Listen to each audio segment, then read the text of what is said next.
My name is Wendy McCoole, and I'm 49 years old. I live in Elliott, Maine, with my wonderful husband, Kevin. I say my husband is wonderful because we got married 7 years ago, and I was diagnosed with breast cancer 2 months after we got married. So our whole first, honeymoon was really spent with me going through treatment. I live an extremely busy yet very full and very satisfying life.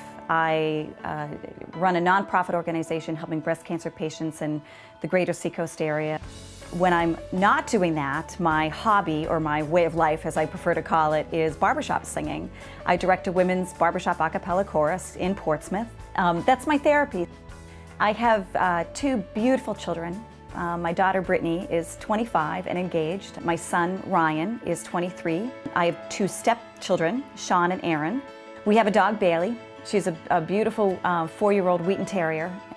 I decided right at the very beginning that I was just going to remain as positive as I could and really just embrace this new normal that I was about to come to.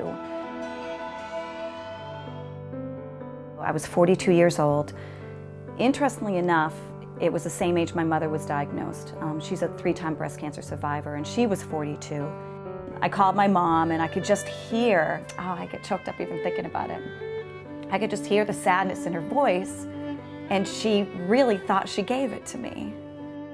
I actually found the lump on my own. I had a mammogram and an ultrasound. All the while, people really just didn't think that the shape of it looked cancerous. And then I went to see my surgeon, Dr. Gens. Because of her family history and because this palpable mass was worrisome, we set her up for a biopsy. This is we call an excisional biopsy, where we took all the tissue out to have it analyzed. Unfortunately, when the pathology report came back, it came back positive for infiltrating ductal carcinoma, or breast cancer. He was wonderful. He just so compassionate, so kind, so caring and giving, and he actually cleared off his schedule for the rest of the afternoon. Within a couple of days after we had met and decided that I was going to have a complete lumpectomy, I was back in surgery. We have done an excisional biopsy showing invasive carcinoma. So everybody agree with what we're about to do? Yes. Okay, let's go ahead then. Thank you. Timeout is complete. Thank you. When we do a breast lumpectomy and sentinel node biopsy, it is a matter of the patient being asleep under general anesthesia in the hospital. It's a procedure that takes about an hour to an hour and a half.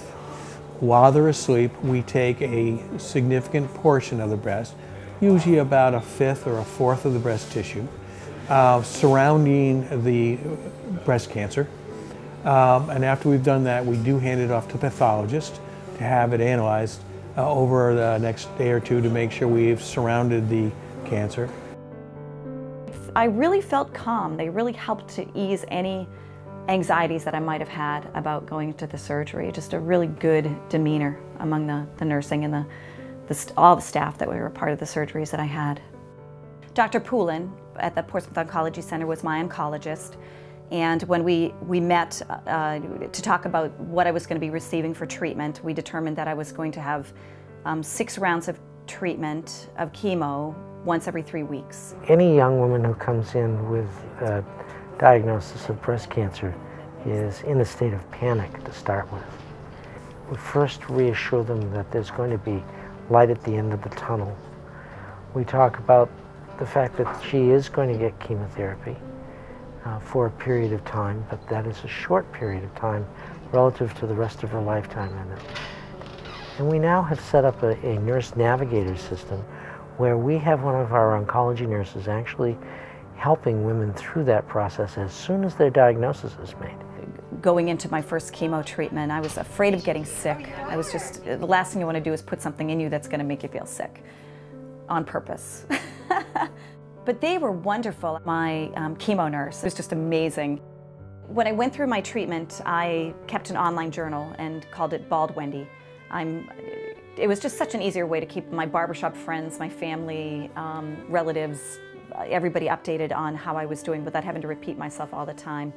I started to get messages from people that I didn't know, and they were patients that had just been diagnosed, and they were thanking me for sharing my story because it helped them to not feel alone.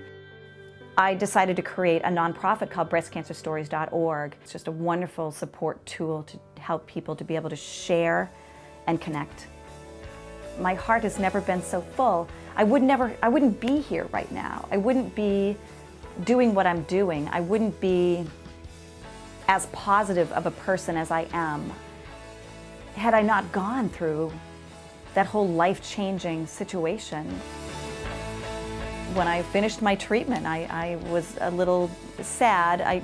Finding my new normal was a challenge, but I just didn't want to. I wanted to kind of bring them home with me so they could take care of me here because they were so caring and giving and nurturing. It was wonderful.